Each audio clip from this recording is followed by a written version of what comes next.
Waktu zaman dulu kan di perjanjian lama, Adam yang lama itu dikutuknya mencari nafkah, mencari pekerjaan di dunia nyata dengan bekerja keras gitu. Seolah-olah ladangnya itu. Dan Tuhan menetralisir juga sampai zaman sekarang. Manusia di dunia nyata menyangkal diri, tidak membuka ladang bisnis gitu. Meninggalkan peluang kerja yang gajinya lumayan demi Tuhan. Misalnya dia terpanggil bekerja di ladangnya Tuhan. Berkat mah ada aja, pasti Tuhan cukupkan. Kalau misal totalitas mau berkarya di ladang Tuhan, katanya sih yang udah pada pengalaman ya. Terus udah gitu Hawa yang lama juga tentang melahirkan, sakit melahirkan apa. Kan itu kan identik dengan kandungan rahim apa gitu. Dulu yang istrinya Bapak Abraham Sarah, terus istrinya Ishak Ribka, waktu belum bisa punya anak apa tuh, dideteksi kayaknya mandul gitu, sepertinya emang mandul. Tapi akhirnya bisa terjadi mujizat, Tuhan membukakan rahimnya, dia punya anak. Yang di perjanjian baru Elizabeth anaknya Yohanes Pembaptis, dia juga begitu kan, sama Bunda Maria mengandung dari Roh Kudus, walaupun Bunda Maria bukan dibilang menopause ya. Terus udah gitu pernah ada di perjanjian yang baru bukan salah kue aranya. Kalau makan kue ara juga pasti tidak akan terkutuk, kan udah dinetralisir pohon-pohon teguh beriman. Waktu dulu kan pohon ara pernah nggak berbuah, Tuhan Yesusnya ngutuk gitu pohonnya. Sebenarnya bukan semua pohon di mana-mana, jadi gimana?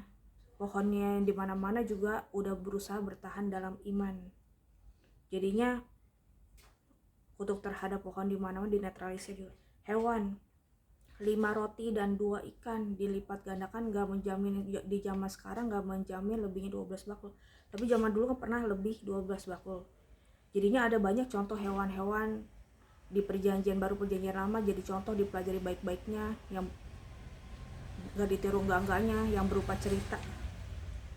Jadinya keterpisahan hubungan antara Tuhan, hewan dan pohon jadi lebih ternetralisir karena ada yang baik-baiknya juga. Gak semuanya hewan bandel-bandel gitu.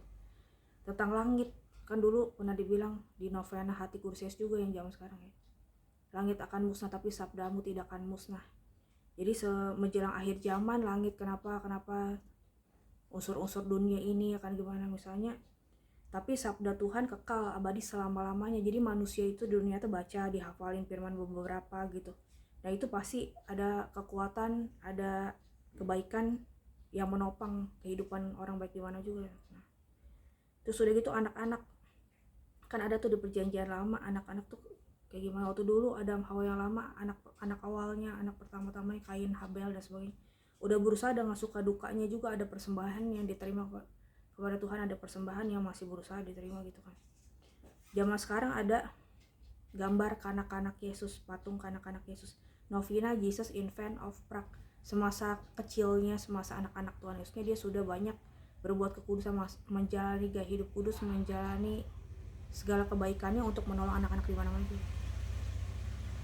Tapi anak-anak gak bisa hanya mengandalkan satu pinung anak-anak kayak Beato Karolaktis, Saint Domingue Savio, atau satu-satu yang umurnya masih muda gitu.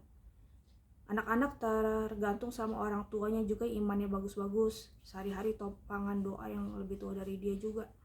Ada dosa dan kurang lebihnya anak-anak. Manusia bapak ibunya bisa berdongvena ke santo yang dewasa juga, jadi nolongin sama kasih anak-anaknya juga.